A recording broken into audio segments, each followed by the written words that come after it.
ನಿಮಿಷ ಕೃಷ್ಣ ಚೈತನ್ಯ.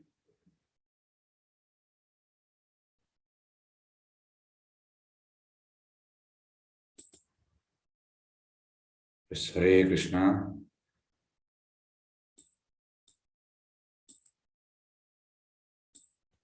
ಎಸ್, ಕೃಷ್ಣ ಚೈತನ್ಯ ಶ್ರೀಮದ್ ಭಾಗವತಂ ಮೊದಲನೇ ಸ್ಕಂದ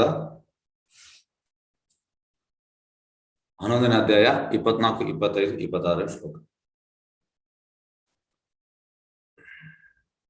ರಾಜಮಾರ್ಗಂ ಗತೆ ಕೃಷ್ಣೆ ದ್ವಾರಕಾಯ ಕುಲಾಶ್ರಿಯ ಹರ್ಮ್ಯಾನಿ ಆರು ವಿಪ್ರ ತತೀಕ್ಷಣ ಉತ್ಸವ. ಅನುವಾದ: ಶ್ರೀಕೃಷ್ಣನು ರಾಜಬೀದಿಗಳಲ್ಲಿ ಸಾಗುತ್ತಿರುವಾಗ ದ್ವಾರಕಪುರದ ಗೌರವಾನ್ವಿತ ಕುಟುಂಬಗಳ ಸ್ತ್ರೀಯರೆಲ್ಲರೂ ಶ್ರೀಕೃಷ್ಣನ ದರ್ಶನಕ್ಕಾಗಿ ತಮ್ಮ ಸೌಧಗಳ ಉಪ್ಪರಿಗಳಿದರು. ಅವರು ಇದನ್ನು ಹಿರಿಯ ಹಬ್ಬವೆಂದು ಭಾವಿಸಿದರು. ನೋಡಿ ಎಂತ ಮಾಡ್ತಿದ್ದಾರೆ, ಉಪ್ಪರಿಗೆ ಇರುವಂಥದ್ದು ಎದುರು ಬರಲಿಲ್ಲ. ಮತ್ತೆ ಇದು ಹಬ್ಬ, ನಿಜ ಕೃಷ್ಣ ನೋಡುವಂಥದ್ದೇ ಹಬ್ಬ.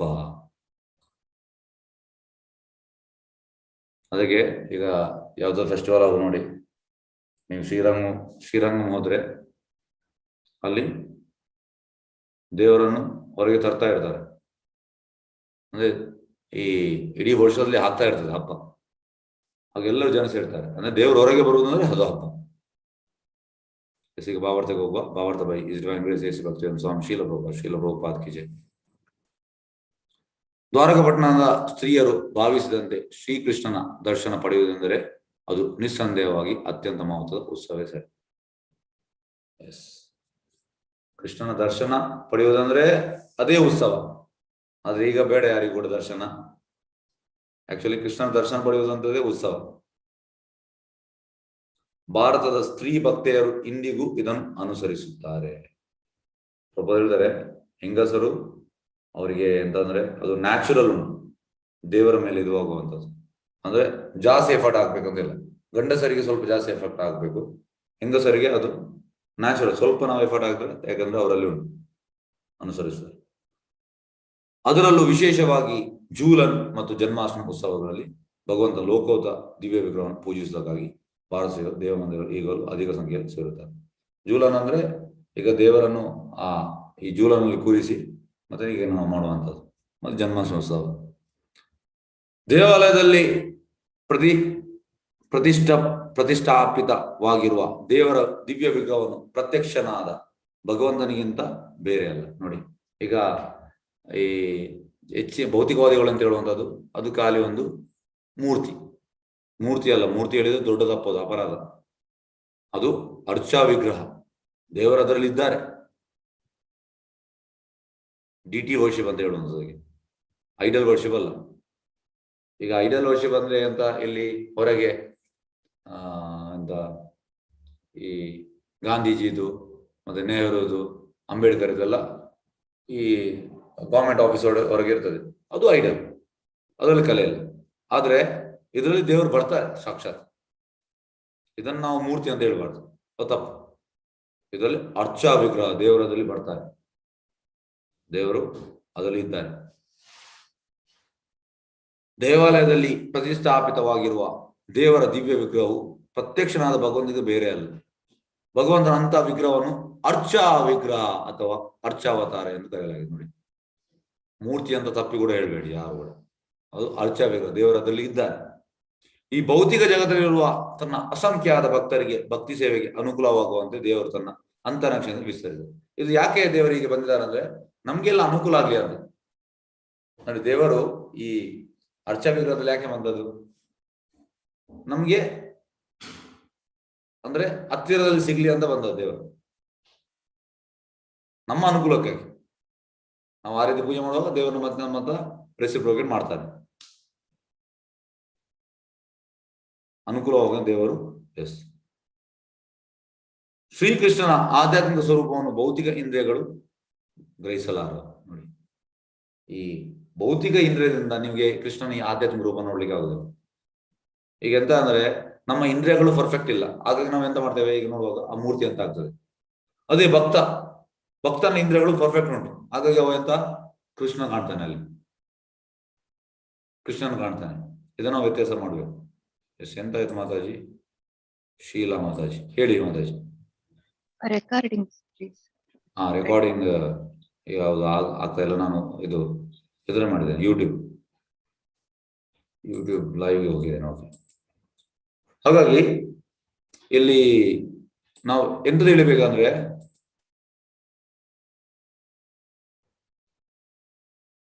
ಓಕೆ ಎಲ್ಲಿತ್ತು ನಮ್ದು ಇಲ್ಲಿ ಟಾಪಿಕ್?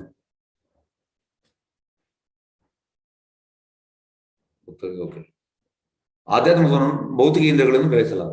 ನೋಡಿ, ಈಗ ಭಕ್ತನ ಇಂದ್ರಿಯಗಳು ಇಂಪರ್ಫೆಕ್ಟ್ ಅಲ್ಲ, ಒಂದು ಪರ್ಫೆಕ್ಟ್ ಆಗಿದೆ. ನಾವು ನೋಡಿ ಕೃಷ್ಣನ ಸೇವೆ ಮಾಡ್ತಾ ನಮ್ಮ ಇಂದ್ರಿಯಗಳು ಪರ್ಫೆಕ್ಟ್ ಆಗ್ತದೆ. ಯಾಕೆಂದ್ರೆ ಕೃಷ್ಣನ ಹೆಸರು ಋಷಿಕೇಶ, ಇಂದ್ರಿಯಗಳ ಒಡೆಯ.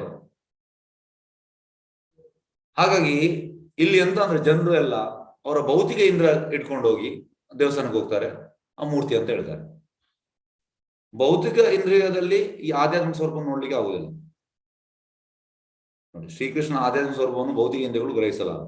ಆದ್ದರಿಂದ ಅವನು ಮಣ್ಣು, ಮರ, ಕಲ್ಲುಗಳಿಂದ ನಿರ್ಮಿಸಲಾದ ಅರ್ಚ ವಿಗ್ರಹ ರೂಪ ತಾಳುತ್ತಾನೆ. ಈಗ ನೋಡಿ, ನಾಡಿದ್ದು Rath Yatra start, Jagannath Puri. Monday most probably Saturday Gundicha Mardan, Monday Rath Yatra. ಹಾಗಾಗಿ ಅಲ್ಲಿ ಅಂತ ಮರದ ವಿಗ್ರಹ, ಜಗನ್ನಾಥನನ್ನು ಮರದಿಂದ ಕೆತ್ತುವಂಥದ್ದು ಇದ್ದಾನೆ ಜಗನ್ನಾಥದಲ್ಲಿ. ನೀವು ನೋಡಿ, ರಥಯಾತ್ರೆ ಆಗುವಾಗ ಎಂತಂದ್ರೆ, ಒಮ್ಮೆ ಸ್ಟಕ್ ಆದ್ರೆ ಈಗ 1,000 ಜನ ಇದ್ದಾರೆ ಇಳಿಲಿಕ್ಕೆ. 1,000 ಜನ ಇದ್ರೂ ಕೂಡ ಜಗನ್ನಾಥ ಬರುವುದಿಲ್ಲ. ಈಗ ನಮ್ಮ ಖಾಲಿ ಮರ ಆದ್ರೆ ಬರ್ಬೇಕಲ್ಲ ಎಳಿಯುವಾಗ.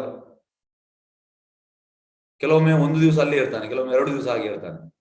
ಇಂಥದ್ದು ಚೇತನ ಚೇತನ ತುಂಬಾ ಉಂಟು ಉಲ್ಲೇಖ. ಜಗನ್ನಾಥ ಮೋಸ್ಟ್ ಅಲ್ಲಿ ಇದ್ದದ್ದು ಅಲ್ಲೇ ಇರ್ತಾನೆ, ಹೋಗುದಿಲ್ಲ, ಮುಂದೆ ಹೋಗುದಿಲ್ಲ. ಆದ್ರೆ ಆ ಪ್ರೀತಿಯಿಂದ ಒಬ್ಬನೇ ಹೇಳಿದ್ರು ಕೂಡ ಬರ್ತಾನೆ. ಇದು ನಾವು ತಿಳಿಬೇಕು. ಮತ್ತೆ ಅವನ ಇಚ್ಛೆ ಪ್ರಕಾರ ಬರುವಂತದ್ದು. ಕೆಲವೊಮ್ಮೆ ಅವನಿಗೆ ಅಲ್ಲಿ ನಿಲ್ಬೇಕಿದ್ರೆ ಅವ್ರು ನಿಲ್ತಾನೆ ಅಲ್ಲಿ, ಎಂತ ನಾವು ಹೇಳಿದ್ರು ಕೂಡ ಬರುವುದಿಲ್ಲ. ಈಗ ಈ ಭೌತಿಕವಾದಿಗಳು ಹೇಳುವಂತದ್ದು, ಅದು ಮರ ಆದ್ರೆ ಅದು ನಾವು ಇಳುವಾಗ ಬರ್ಬೇಕಲ್ಲ, ಯಾಕೆ ಬರುವುದಿಲ್ಲ? ಈಗ 1,000 ಜನ, 100 ಜನ ಹೇಳುವಾಗ ಸ್ವಲ್ಪ ಅದು ಶೇಕ್ ಆಗ್ಬೇಕಲ್ಲ, ಆಗುದಿಲ್ಲ. 1,000 ಜನ ಹೇಳುವಾಗ ಅದು ಬರ್ಬೇಕಲ್ಲ, ಯಾಕೆ ಬರುವುದಿಲ್ಲ? ಅದರ ಅರ್ಥ ಅದು ಅಲ್ಲಿ ಅವ ಇದ್ದಾನೆ. ಅವನ ಶಕ್ತಿ ಅನ್ಲಿಮಿಟೆಡ್ ಶಕ್ತಿ ಉಂಟು ಅವನಿಗೆ. ಹಾಗಾಗಿ ನಾವು ಇದನ್ನು ತಿಳಿಬೇಕು. ಈ ಅವರು ಜನರು ಹೇಳಿದ್ರೆ ನಾವು ಅವರ ಮಾತಿಗೆ ಹೋಗ್ಬಾರ್ದು. ಅವ್ರು ಹೇಳ್ತಾರೆ ಮೂರ್ತಿ ಅಂತ, ಎಸ್, ಅದು ಅವರಿಗೆ ಮೂರ್ತಿ, ನಮ್ಗೆ ಅರ್ಚ ವಿಗ್ರಹ. ಅದರಲ್ಲಿ ಇದ್ದಾನೆ, ಕೃಷ್ಣ ಇದ್ದಾನೆ. ಕಲ್ಲುಗಳನ್ನು ನಿರ್ಮಿಸಲು ಅರ್ಚ ವಿಗ್ರಹ ರೂಪ ತಾಳುತ್ತಾನೆ. ಆದರೆ ಅದರಲ್ಲಿ ಭೌತಿಕ ಮಾಲಿನ್ಯವಿರುವುದಿಲ್ಲ. ನೋಡಿ, ಭೌತಿಕ ಮಾಲಿನ್ಯವಿರುವುದಿಲ್ಲ. ಶ್ರೀಕೃಷ್ಣನು ಕೈವಲ್ಯನಾದುದರಿಂದ ಏಕಮೇವ ಅವನಲ್ಲಿ ಭೌತ ವಸ್ತು ಇರುವುದಿಲ್ಲ. ನಮ್ಮಲ್ಲಿ ಮಾಲಿನ್ಯ ಉಂಟು, ಕೃಷ್ಣನಲ್ಲಿ ಇಲ್ಲ. ಅವನು ಅದ್ವಿತೀಯನು ಆದುದರಿಂದ ಭೌತಿಕ ಗರ್ಭಾಧಾರಣೆ ಮಲಿನತೆ ಇಲ್ಲದೆ ಸರ್ವಶಕ್ತ ಪ್ರಭು ಯಾವ ರೂಪದಲ್ಲಾದರೂ ಪ್ರಕಟವಾಗಬಲ್ಲ. ನೋಡಿ, ನಾವು ಈಗ ಹೇಗೆ ನಾವು ಹುಟ್ಟಿದ್ದು? ನಾವು ತಾಯಿಯ ಗರ್ಭದಲ್ಲಿ, ನಮ್ಮ ತಾಯಿಯ ಗರ್ಭದಲ್ಲಿ 9 ತಿಂಗಳು ಇದ್ದು ಹುಟ್ಟಿದ್ದು. ದೇವರಿಗೆ ಈ ರೀತಿ ಎಲ್ಲ ಮಾಡ್ಬೇಕಂತಿಲ್ಲ. ಹೇಗಂದ್ರೆ ಬ್ರಹ್ಮನ ಹುಟ್ಟುವಾಗ ವಿದೌಟ್ ಲಕ್ಷ್ಮಿಯ ಹೆಲ್ಪ್ ತಗೊಳ್ಳದೆ ಹುಟ್ಟಿಸಿದ್ದಾನೆ. ಇದು ಅವನಿಗೆ ಸಾಧ್ಯ. ಆದ್ರಿಂದ ಭೌತಿಕ ಗರ್ಭಾಧಾರಣೆ ಮಲಿನತೆ ಇಲ್ಲದೆ ಸರ್ವಶಕ್ತ ಪ್ರಭು ಯಾವ ರೂಪದಲ್ಲಾದರೂ ಪ್ರಕಟವಾಗಬಲ್ಲ. ಹಾಗೆ ಹುಟ್ಟಿದ್ದಾನೆ, ವಿದೌಟ್ ಹೆಲ್ಪ್ ಆಫ್ ಲಕ್ಷ್ಮಿ ಬ್ರಹ್ಮ ಹುಟ್ಟಿದ್ದಾನೆ. ಹೀಗೆ ದೇವಾಲಯಗಳಲ್ಲಿ ಈಗ ನಡೆಯುವ ಉತ್ಸವಗಳು 5,000 ವರ್ಷದ ಹಿಂದೆ ಶ್ರೀಕೃಷ್ಣನ ದ್ವಾರಕೆಯಲ್ಲಿ ಪ್ರಕಟವಾದಾಗ ನಡೆದ ಉತ್ಸವಗಳಂತೆಯೇ ಇರುತ್ತದೆ. ನೋಡಿ, ಆಗಗಳು ಹೇಗಿತ್ತು, ಈಗ ಅದನ್ನೇ ನಾವು ಮಾಡುವಂಥದ್ದು. ಶಾಸ್ತ್ರವನ್ನು ಚೆನ್ನಾಗಿ ಬಲ್ಲ ಅಧಿಕಾರಯುತ ಆಚಾರ್ಯರು ಸಾಮಾನ್ಯ ಮನುಷ್ಯನಿಗೆ ಸೌಲಭ್ಯಕ್ಕಾಗಿ ನಿಯಮಾನುಸಾರವಾಗಿ ದೇವ ವಿಗ್ರಹವನ್ನು ಸ್ಥಾಪಿಸಿದ್ದಾರೆ. ನೋಡಿ, ಇದು ಯಾಕೆ ಆಚಾರ್ಯರು ಸ್ಥಾಪನೆ ಮಾಡಿದರೆ? ನಮ್ಮಂತ ಸಾಮಾನ್ಯ ಮನುಷ್ಯರ ಲಾಭಕ್ಕಾಗಿ. ಆದರೆ ಶಾಸ್ತ್ರ ಜ್ಞಾನವಿಲ್ಲದ ಮಂದಮತಿಗಳು, ನೋಡಿ, ಮಂದಮತಿಗಳು ತುಂಬಾ ಇದ್ದಾರೆ. ಅಂದ್ರೆ ಈಗ ಕಲಿಯುಗದಲ್ಲಿ 99.9% ಜನರು ಮಂದಮತಿಗಳು.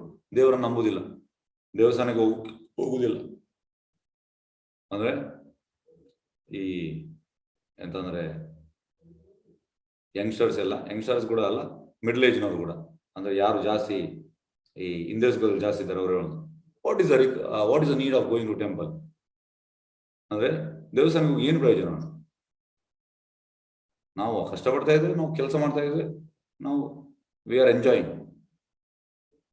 ಹೆಚ್ಚಿನವ್ರು ಹೇಳುವಂಥದ್ದು ಅವರೆಲ್ಲ ಮಂದಮತಿಗಳು ನೋಡಿ. ಆದ್ರೆ ಶಾಸ್ತ್ರಜ್ಞಾನವಿಲ್ಲದ ಮಂದಮತಿಗಳು ತಮಗೆ ಅರ್ಥವಾಗದ ಇಂಥ ವಿಷಯದಲ್ಲಿ ತಲೆ ಹಾಕಿ ಈ ಮಹಾಪ್ರಯತ್ನ ಮೂರ್ತಿ ಪೂಜೆ ಎಂದು ತಪ್ಪು ತಿಳಿದಿದ್ದಾರೆ. ಮೂರ್ತಿ ಪೂಜೆ ಅಲ್ಲ ಪ್ರಯತ್ನ. ಡಗ್ ಡಗ್ ಡಗ್ ಅಂತ ಜನರೇ ಹೇಳುವಂಥದ್ದು. ಈ ತುಂಬಾ ಮಂದಿ ಇದ್ದಾರೆ, ಟಿವಿಯಲ್ಲೆಲ್ಲ ಬರ್ತಾರೆ, ಸ್ವಲ್ಪ ಜಾಸ್ತಿ ಈ ಫಿಲ್ಮ್ ಸ್ಟಾರ್ಸ್ ಮತ್ತೆ ಕೆಲವು ಬಿಸ್ನೆಸ್ ಮ್ಯಾನ್, ಮತ್ತೆ ಸ್ವಲ್ಪ ಜಾಸ್ತಿ ಕಲ್ತು ಎಜುಕೇಶನ್ ಜಾಸ್ತಿ ಆಗಿದೆ, ಹಾಗೆ ಹೇಳೋದು ಡಕ್ ಟಕ್ ಟಕ್ ಮಾಡ್ತಾ ಇದ್ದಾರೆ, ಹೀಗೆ ಮಾಡ್ತಾರೆ, ಎಂತ ಯೂಸ್ ಉಂಟು ಹೇಳ್ತಾರೆ. ಅಂದ್ರೆ ಅವರಿಗೆ ಹೀಗೆ ಮಾಡಿದ ಯೂಸ್ ಉಂಟು, ಕ್ರಿಶ್ಚಿಯನಿಗೆ ಮಾಡಬಾರ್ದು. ಇಂಡೈರೆಕ್ಟ್ ಆಗಿ ಅದು ಅಸೂಯೆ.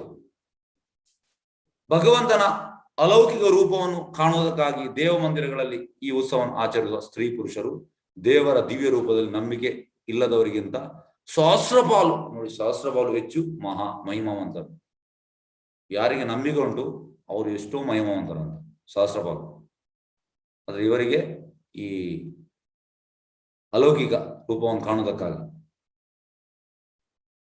ಇವರಿಗೆ ನಂಬಿಕೆ ಉಂಟು. ಯಾರಿಗೆ?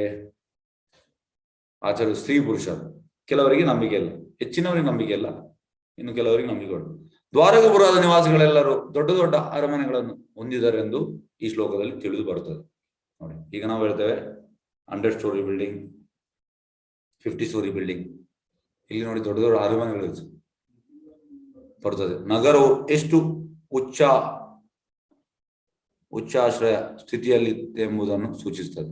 ಸ್ತ್ರೀಯರು ಮೆರವಣಿಗೆಯನ್ನು ನೋಡಲು ಮತ್ತು ಶ್ರೀಕೃಷ್ಣನ ದರ್ಶಿಸಲು ಉಪ್ಪರಿಗೆಗಳಿರುವುದು. ಉಪ್ಪರಿಗೆ ಅಂದ್ರೆ ಮೇಲೆ. ಬೀದಿಗಳ ಜನ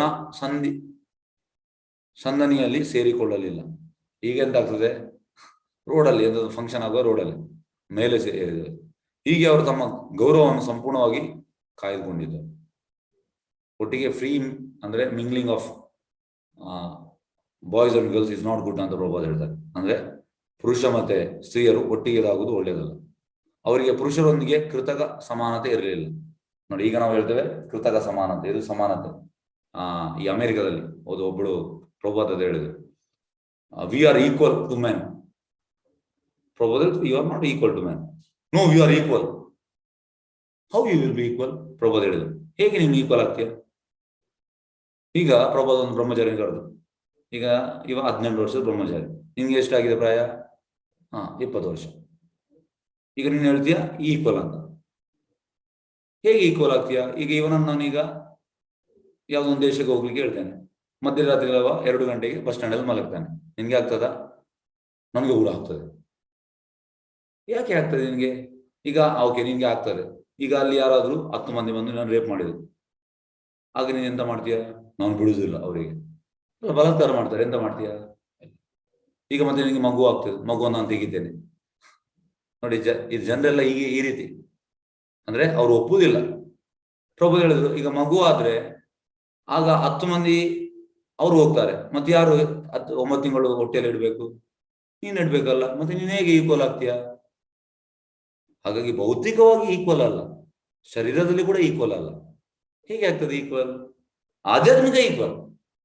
ಈಗ ನಾವು ಆತ್ಮದ ಬಗ್ಗೆ ಹೇಳುವಾಗ ಈಕ್ವಲ್, ಆದ್ರೆ ಭೌತಿಕ ಈಕ್ವಲ್ ಅಲ್ಲ ಇದಂತ ಹೇಳ್ಬೇಕು. ಹಾಗೆ ಪ್ರಭಾತ್ ಇದನ್ನು ಹೇಳುವುದು, ಅವರಿಗೆ ಪುರುಷರೊಂದಿಗೆ ಶಾಶ್ವತ ಕೃತಕ ಸಮಾನತೆ ಇರಲಿಲ್ಲ. ಈಗ ನಾವು ಕೃತಕ ಅಂದ್ರೆ ವಿ ಆರ್ ಈಕ್ವಲ್. ಎಂತ ಈಕ್ವಲ್ ಅಲ್ಲ, ಬಾಡಿಲಿ ಇದು ಕೂಡ ಈಕ್ವಲ್ ಅಲ್ಲ. ಈಗ ಹೇಗಂದ್ರೆ ಮಂತ್ಲಿ ಇದಾಗುವಾಗ ಪುರುಷರಿಗೆ ಎಂತ ಟೆನ್ಷನ್ ಉಂಟಾ? ಇಲ್ಲ. ಹುಡುಗಿಯರಿಗೆ 5 ದಿವಸ ಅದು ಪೇನ್ಫುಲ್ ಆಗ. ಹಾಗಾಗಿ ಇದು ಪ್ರಕೃತಿಯ ನಿಯಮ. ಹಾಗಾಗಿ ಈಕ್ವಾಲಿಟಿ ಇಲ್ಲ ಅಲ್ಲಿ ಕೂಡ. ನಾವು ನೋಡಿ ಫ್ಯಾಕ್ಟ್ ಅನ್ನು ಒಪ್ಬೇಕು. ಪ್ರಭುಪಾದ ಆಚಾರ್ಯರು ಅವ್ರು ಹೇಳಿದನ್ನು ಒಪ್ಬೇಕು. ಆದ್ರೆ ಜನರು ಎಂತ ಅಂದ್ರೆ ಒಪ್ಪುವುದಿಲ್ಲ. ಸ್ತ್ರೀಯರನ್ನು ಪುರುಷರಿಂದ ಪ್ರತ್ಯೇಕಿಸಿ ಕಾಣುವುದರ ಮೂಲಕ ಸ್ತ್ರೀ ವ್ಯಕ್ತಿತ್ವದ ಗೌರವವನ್ನು ಹೆಚ್ಚು ಘನವಾದ ರೀತಿಯಲ್ಲಿ ರಕ್ಷಿಸಬಹುದು. ನೋಡಿ, ತುಂಬಾ ಅಂದ್ರೆ ಈಕ್ವಾಲಿಟಿ ಮಾಡೋದ್ರಿಂದ ಆಗುದಿಲ್ಲ, ಪ್ರತ್ಯೇಕಿಸೋದ್ರಿಂದ ಹೆಚ್ಚು ಗೌರವ ಗೌರವ ಕೊಡ್ಬೋದು ಮತ್ತೆ ರಕ್ಷಿಸಬಹುದು. ಹಿಂದಿನ ಕಾಲದಲ್ಲಿ ಈಗ ನೋಡಿ ಯುಧಿಷ್ಠಿರ ಮಹಾರಾಜ್ ದ್ರೌಪದಿ ಹೇಳಿದ್ಲು ಅಶ್ವತ್ಥಾಮನ್ ಕೊಲ್ಬೇಡ ಅಂತ. ಯುಧಿಷ್ಠಿರ ಮಹಾರಾಜ್ ಕನ್ಸಿಡರ್ ಮಾಡಿದ್ರು. ಹಾಗಾಗಿ ಪ್ರಭುದಲ್ಲಿ ಹೇಳ್ತಾರೆ ಸ್ತ್ರೀಯರಿಗೆ ಯಾವ ರೆಸ್ಪೆಕ್ಟ್ ಉಂಟಂತ ಇದ್ರಲ್ಲಿ ನಮ್ಗೆ ಗೊತ್ತಾಗ್ತದೆ.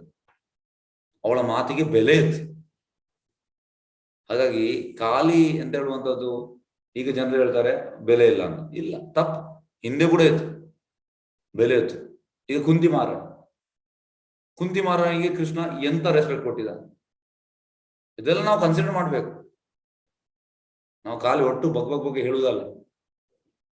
ಹಾಗಾಗಿ ಸ್ತ್ರೀ ವ್ಯಕ್ತಿತ್ವದ ಗೌರವವನ್ನು ಹೆಚ್ಚು ಗಣವಾದ ರೀತಿಯಲ್ಲಿ ರಕ್ಷಿಸಬಹುದು. ಯಾವಾಗ ಸ್ತ್ರೀಯನ್ನು ಪ್ರತ್ಯೇಕವಾಗಿ ಕಾಣುವುದರಿಂದ ಅವಾಗ ಅವಳಿಗೆ ಎಂತಾಗ್ತದೆ, ನಾವು ರೆಸ್ಪೆಕ್ಟ್ ಕೊಟ್ಟಾಗ ಆಗ್ತದೆ. ಎಸ್, ಈಕ್ವಾಲಿಟಿ ಅಲ್ಲ.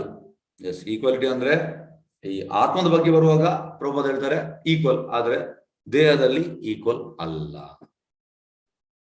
ಮತ್ತೆ ಪ್ರಭುಪಾದ ಹೇಳುವಂತದ್ದು ಈಗ ಎಸ್ ಇನ್ನೊಂದು ವಿಷಯ, ಈಗ ಹುಡುಗ ಬಟ್ಟೆ ಹಾಕ್ಬೇಕಂತಿಲ್ಲ. ಅವನ ಇಲ್ಲಿ ಕೋಪಿನ ಒಂದು ಹಾಕಿದ್ರೆ ಆಯ್ತು ಅಂತ ಹೇಳ್ತಾರೆ.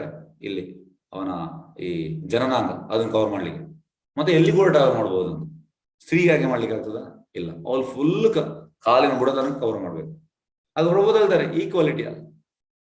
ಎಷ್ಟೋ ವಿಷಯ ಉಂಟು, ಅದು ನಾವು ಇದನ್ನ ಅರ್ಥ ಮಾಡ್ಬೇಕು. ನಾವು ಕರೆಕ್ಟ್ ಆಗಿ ಕೂಲ್ ಮೈಂಡ್ ಅಲ್ಲಿ ನಾವು ಅರ್ಥ ಮಾಡ್ಬೇಕು ಇದನ್ನು. ಈ ಶ್ಲೋಕ 25, ನಿತ್ಯಂ ನಿರೀಕ್ಷಮಾನಾನಾಂ ಯತ್ ಅಪಿ ದ್ವಾರಕಾ ಓಕಸಾಂ ವೃತ್ಪ್ಯಂತಿ ಈದೃಶ ಶ್ರಿಯಾ ಧಾಮ ಅಂಗಂ ಅಚ್ಯುತಂ. ದ್ವಾರಕಪುರ ನಿವಾಸಿಗಳು ಸಕಲ ಸೌಂದರ್ಯ ನಿಧಿಯಾದ ಅಚ್ಯುತನಾದ ಶ್ರೀಕೃಷ್ಣ ದರ್ಶನವನ್ನು ತಪ್ಪದೆ ಪಡೆದಿದ್ದರು. ಆದರೂ ಅವರಿಗೆ ಅದು ಸಾಕಿ ಅನ್ನಿಸ್ತಿರಲಿಲ್ಲ. ನೋಡಿ, ಕೃಷ್ಣನೊಮ್ಮೆ ನೋಡಿದ್ರೆ ನೋಡ್ತಾ ಇರ್ಬೇಕಂತ ಆಗ್ತದೆ. ಅಂದ್ರೆ ಅಷ್ಟು ಸ್ಯಾಟಿಸ್ಫ್ಯಾಕ್ಷನ್ ಸಿಗ್ತದೆ ಕೃಷ್ಣ ನೋಡಿದ್ರೆ. ಈಗ ಭಾವಾರ್ಥಕ್ಕೆ ಹೋಗುವ.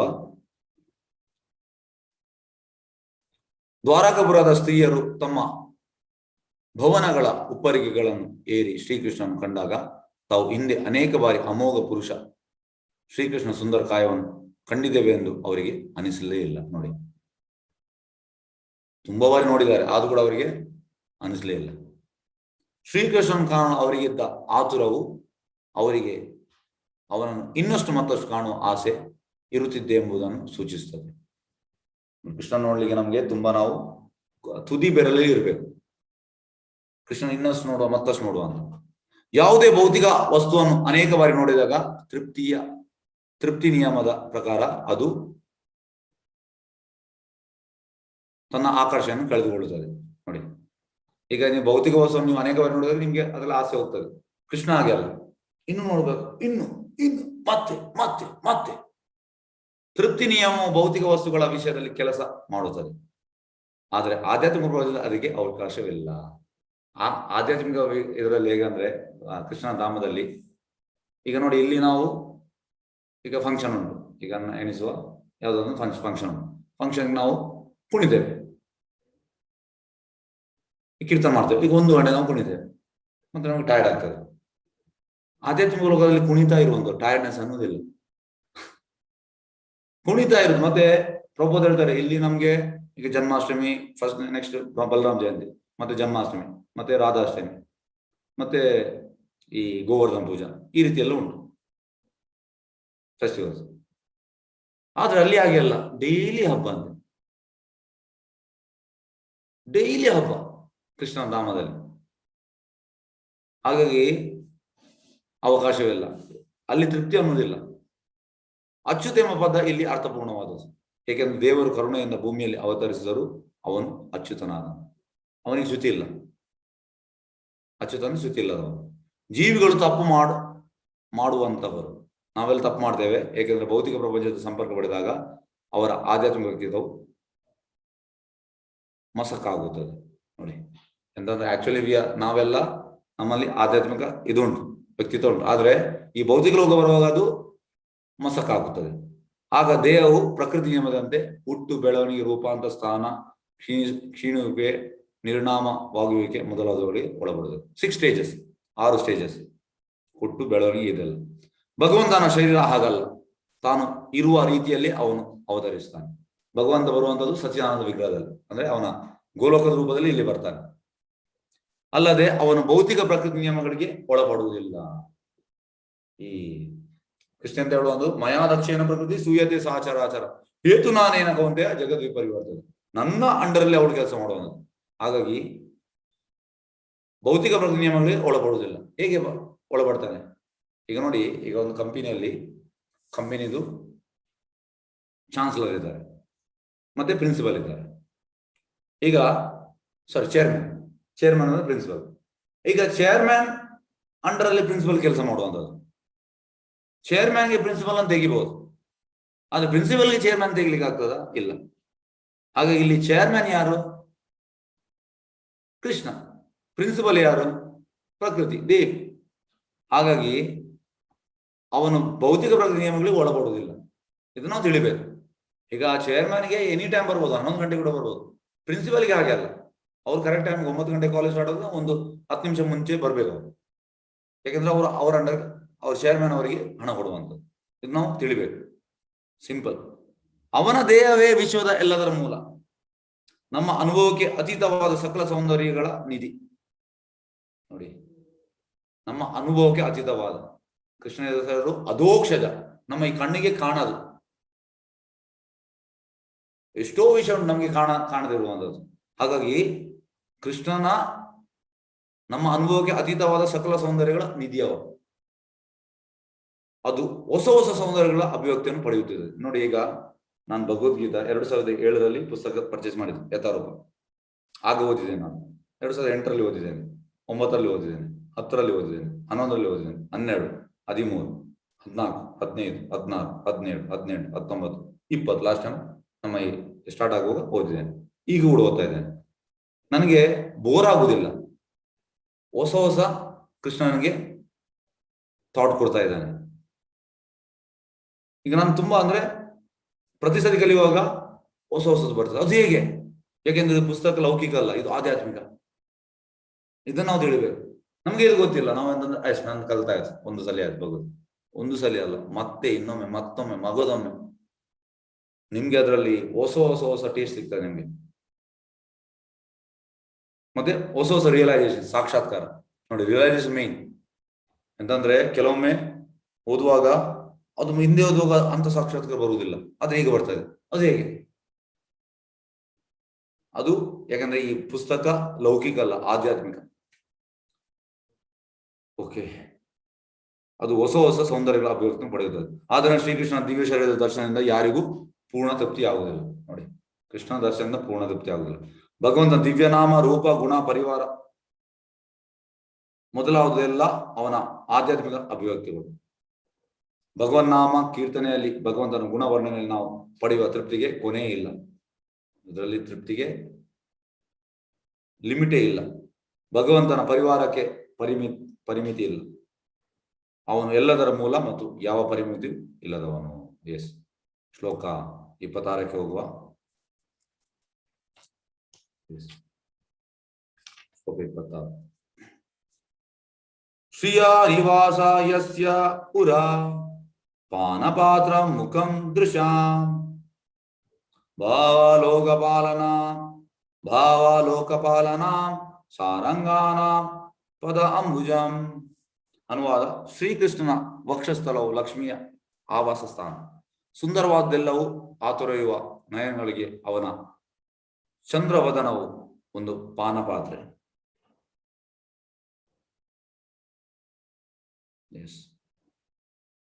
ಅವನ ಬಾಹುಗಳು ಕಾರ್ಯನಿರತ ದೇವತೆಗಳಿಗೆ ವಾಸಸ್ಥಾನ.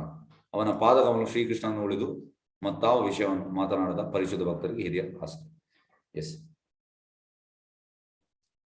ಈ ವಕ್ಷಸ್ಥಲ ಅಂದ್ರೆ ಚೆಸ್ಟ್. ವಕ್ಷಸ್ಥಲದಲ್ಲಿರುವಂಥದ್ದು ಲಕ್ಷ್ಮಿ. ಹೇಗಂದ್ರೆ ಸಾರೂಪ್ಯ. ಇದು ಸಾರೂಪ್ಯ ಮೋಕ್ಷ. ಒಟ್ಟಿಗೆ 5 ಮೋಕ್ಷ ಉಂಟು: ಸಾಯುಜ್ಯ, ಸಾಮೀಪ್ಯ, ಸಾಲೋಕ್ಯ, ಸಾರೂಪ್ಯ, ಸಾಮೀಪ್ಯ. ಸಾರೂಪ್ಯ ಅಂದ್ರೆ ಭಗವಂತನಾಗೆ ಕಾಣುವಂಥದ್ದು. ಈಗ ವಿಷ್ಣು ದೂತರು ಅಜ್ಜನ ಕೊಂಡೋಗ್ಲಿ ಬರುವಾಗ ಅವರು ಭಗವಂತನಾಗಿ ಕಂಡಿದ್ರು. ಈಗ ವೈಕುಂಠದಲ್ಲಿ ಈಗ ಅದೇ ಯಾರಿಗೆಲ್ಲ ಸಾರೂಪ್ಯ ಸಿಕ್ಕಿದೆ ಅವರು ಸೇಮ್ ಹಾಗೆ ಕಾಣ್ತಾರೆ ಭಗವಂತನಾಗಿ. ಮತ್ತೆ ಅವರಿಗೂ ಕೂಡ ಹೆಂಡತಿಯರು ಇರ್ತಾರೆ. ಆದ್ರೆ ಅವರಿಗೆ ಹೆಂಡತಿಯ ಮೇಲೆ ಅಟ್ರಾಕ್ಷನ್ ಅಲ್ಲ, ಅವರಿಗೆ ಅಲ್ಲಿ ಭಗವಂತನ ಮೇಲೆ ಅಟ್ರಾಕ್ಷನ್. ಆದ್ರೆ ಹೇಗೆ ಗುರ್ತು ಹಿಡಿಯುವುದು? ಈಗ ಎಂತಂದ್ರೆ ಅಲ್ಲಿ ವೈಕುಂಠದಲ್ಲಿ ನಾರಾಯಣ ಮತ್ತೆ ಇವರೆಲ್ಲ ಯಾರು ಕೃಷ್ಣನ ಭಕ್ತರು ಎಲ್ಲ ಸೇಮ್ ರೂಪದಲ್ಲಿ ಇರ್ತಾರೆ. ಹೇಗೆ ಗುರ್ತು ಹಿಡಿಯುವಂಥದ್ದು ಅಲ್ಲಿ ಈ ನಾರಾಯಣನ ಎದೆಯಲ್ಲಿ ಲಕ್ಷ್ಮಿ ಇರ್ತಾಳೆ ವಕ್ಷಸ್ಥಳದಲ್ಲಿ. ಅದೇ ಗುರುತು, ಉಳಿದವರ ಇದರಲ್ಲಿ ಇರುವುದಿಲ್ಲ. ಎಸ್. ಈಗ ನೆಕ್ಸ್ಟ್ ಸುಂದರವಾದುದೆಲ್ಲ ಆತುರಿಯುವ ನಯನಗಳಿಗೆ ಅವನ ಚಂದ್ರವದನ. ಕೃಷ್ಣನ ಮುಖವು ಚಂದ್ರನಿಗೆ ಹೋಲಿಸಿದೆ.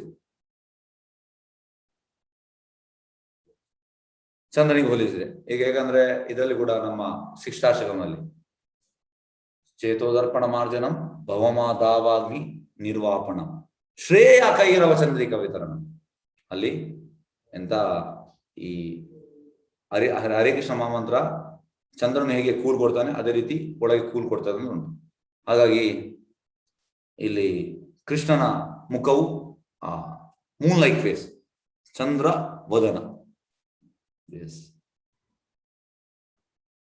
ಈಗ ನೆಕ್ಸ್ಟ್ ಅವನ ಬಾಹುಗಳು ಕಾರ್ಯನಿರತ ದೇವತೆಗಳಿಗೆ ವಾಸಸ್ಥಾನ. ಅವನ ಆರ್ಮ್ಸ್, ಬಾಹು ಅದೆಲ್ಲ ಯಾರಿಗೆ ರೆಸ್ಟಿಂಗ್ ಪ್ಲೇಸ್? ಬಾಹು ಎಲ್ಲ ದೇವತೆಗಳಿಗೆ.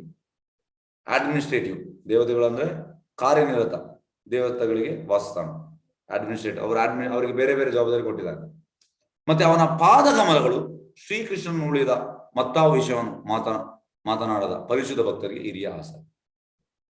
ಇದು ತುಂಬಾ ಮುಖ್ಯ. ಲಾಸ್ಟ್ ಇದು ಎಂತ, ಈ ಶುದ್ಧ ಭಕ್ತರು ಅವರು ಕೃಷ್ಣನ ಪಾದದಲ್ಲಿ ಇರಲಿಕ್ಕೆ ಆಸೆ ಪಡೆಯುವಂಥದ್ದು. ಎಸ್. ನೆಕ್ಸ್ಟ್ ಹೋಗುವ ಈಗ ಭಾವಾರ್ಥಕ್ಕೆ. ಸಾರಿ,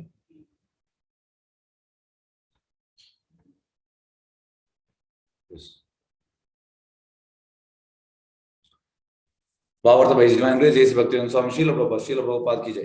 ಬೇರೆ ಬೇರೆ ವಸ್ತುಗಳಿಂದ ಬೇರೆ ಬೇರೆ ಸುಖವನ್ನು ಬಯಸುವ ಬಗೆಯ ವರ್ಗದ ಜನರಿದ್ದಾರೆ. ಲಕ್ಷ್ಮಿಯ ಕಟಾಕ್ಷವನ್ನು ಬಯಸುವ ಜನರಿದ್ದಾರೆ.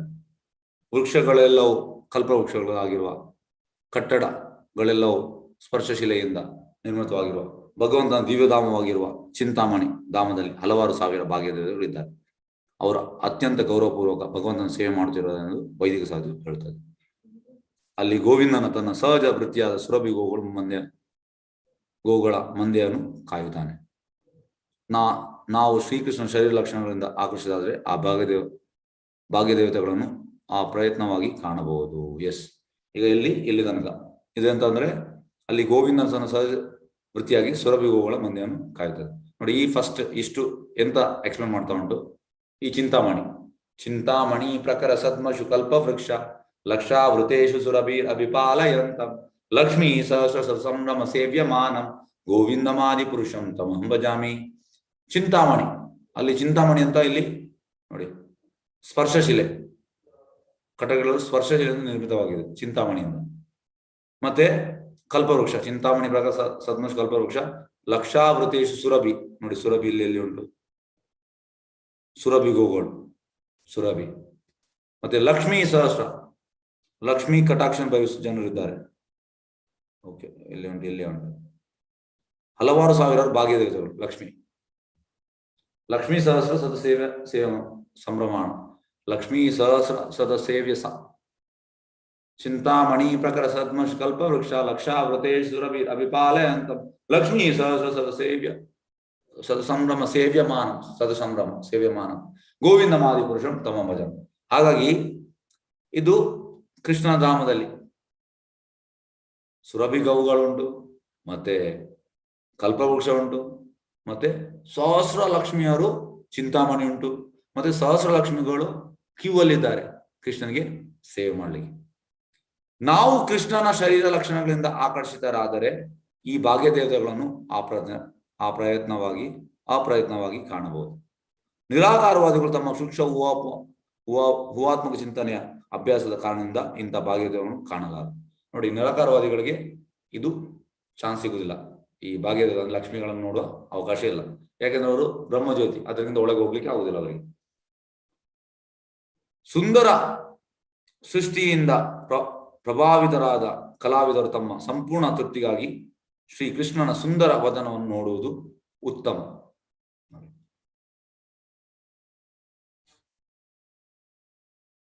ನಮಗೆ ಸಂಪೂರ್ಣ ತೃಪ್ತಿ ಬೇಕಿದ್ರೆ ನಾವು ಕೃಷ್ಣನ ಸುಂದರ ವದನ ನೋಡ್ಬೇಕು.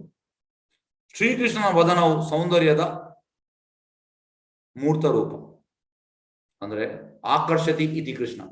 ಕೃಷ್ಣ ಎಷ್ಟು ಆಕರ್ಷಣೆ ಅಂದ್ರೆ, ಕೃಷ್ಣನ ಒಮ್ಮೆ ನೋಡಿದ್ರೆ ನಮಗೆ ಬೇರೆ ಯಾವ್ದು ಬೇಡ.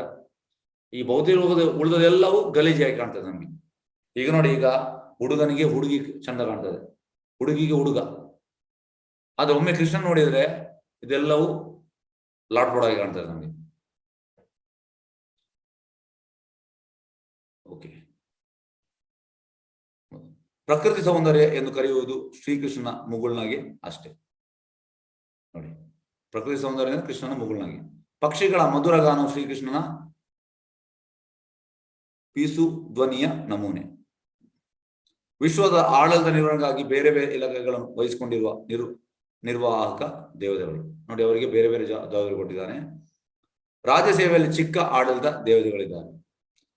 ಇವರು ಯಾವಾಗಲೂ ಇತರ ಪ್ರತಿಸ್ಪರ್ಧಿಗಳ ಎದುರಿಗಲ್ಲೇ ಇರುತ್ತಾರೆ. ನೋಡಿ, ಈಗ ಇಂದ್ರ ಯಾವಾಗಲೂ ಟೆನ್ಷನ್, ನಂದು ಅದು ಹೋಗ್ತದೆ ಅನ್ನೋದು. ಹಾಗಾಗಿ ಈಗ ವಿಶ್ವಾಮಿತ್ರ ತಪಸ್ಸು ಮಾಡುವಾಗ ಇಂದ್ರ ಮೇನಕೆಯನ್ನು ಕಳಿಸುವಂಥದ್ದು. ಯಾಕೆಂದ್ರೆ ಅವನಿಗೆ ಟೆನ್ಷನ್ ಆಯ್ತು, ನಾವು ಜಾಸ್ತಿ ತಪಸ್ಸು ಮಾಡಿದ್ರೆ ನನ್ನ ಪೋಸ್ಟ್ ಹೋಗ್ತದೆ ಅಂತ. ಹಾಗಾಗಿ ವಿಶ್ವದ ಆಡಳಿತ ನಿರ್ವಹಣೆಗಾಗಿ ಬೇರೆ ಬೇರೆ ಇಲಾಖೆ ವಹಿಸಿಕೊಂಡಿರುವ ನಿರ್ವಾಹಕ ದೇವತೆಗಳಿದ್ದಾರೆ. ರಾಜ ಸೇವೆಗಳ ಚಿಕ್ಕ ಆಡಳಿತ ದೇವತೆಗಳಿದ್ದಾರೆ. ಇವರು ಯಾವಾಗಲೂ ಈ ಇತರ ಪ್ರತಿಸ್ಪರ್ಧಿಗಳ ಎದುರಿಗಲ್ಲಿ ಇರ್ತಾರೆ. ನೋಡಿ, ಅವ್ರಿಗೆ ಯಾವಾಗಲೂ ಟೆನ್ಷನ್. ಆದರೆ ಅವರು ಭಗವಂತನ ಭಾವುಗಳನ್ನು ಆಶ್ರಯಿಸಿದರೆ ಅವನು ಅವರನ್ನು ಶತ್ರುಗಳ ದಾಳಿಯಿಂದ ಯಾವಾಗಲೂ ರಕ್ಷಿಸುವನು. ಈಗ ದೇವತೆಗಳಿಗೆ ಮತ್ತೆ ಅಸುರರಿಗೆ ವ್ಯತ್ಯಾಸ ಅಂತ, ದೇವತೆಗಳು ಯಾವಾಗಲೂ ಭಗವಂತನನ್ನು ಆಶ್ರಯಿಸಿದ್ದಾರೆ, ಅದು ಅಸುರರಾಗಿಲ್ಲ. ಅವರು ಇಂಡಿಪೆಂಡೆಂಟ್. ದೇವತೆಗಳು ಡಿಪೆಂಡೆಂಟ್ ಭಗವಂತನಲ್ಲಿ.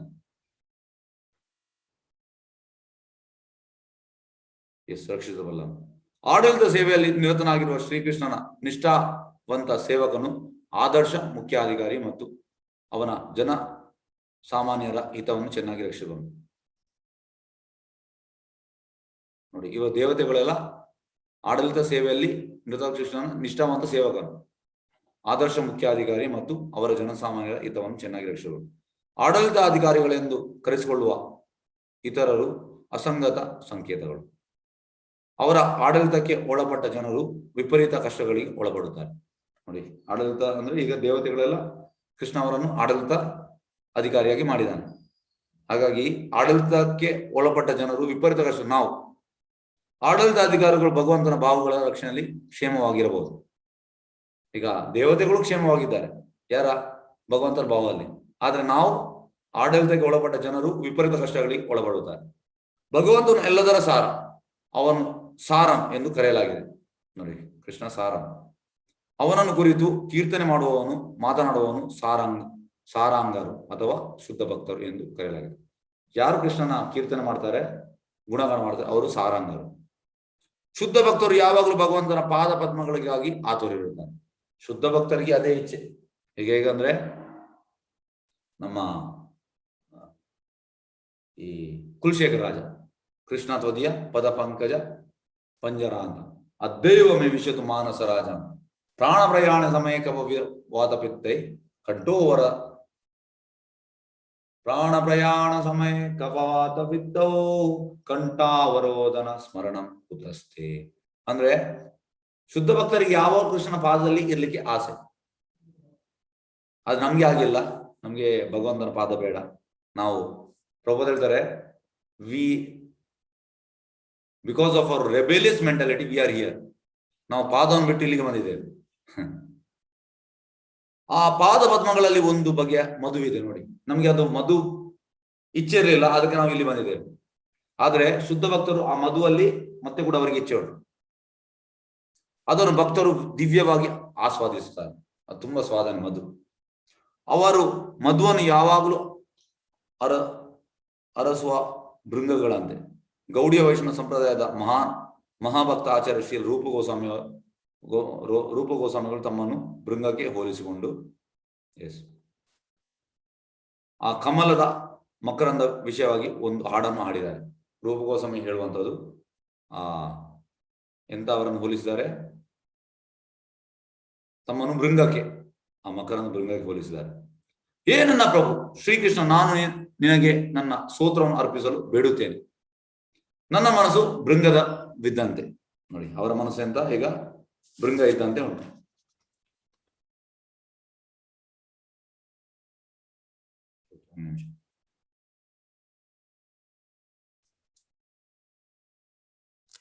ಒಂದು ನಿಮಿಷ.